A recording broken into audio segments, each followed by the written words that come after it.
ទៅទៀតនេះយើងនឹងជួបជាមួយនឹងបរោះសង្ហាសំឡេងផ្អែមពីរោះរំដំផ្អែមចា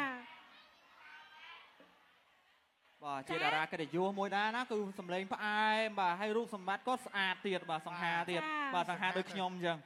បាទសង្ហាជាងខ្ញុំទៀតបាទខ្ញុំច្រឡំសង្ហាជាងខ្ញុំអូយច្រឡំទីសោះឥឡូវនេះយើងជួបជាមួយនឹងលោកយ៉ារីមេងត្រីបាទសូមមករកអញ្ជើញបាទអរគុណច្រើនបាទអរគុណឥឡូវនេះមានបទទី2ជាបទ original song របស់ខ្ញុំដែលមានចំណងជើងថាតោះទៅលេងបាញ់ទឹកចឹងរាល់អ្នកគ្នាតោះ let's go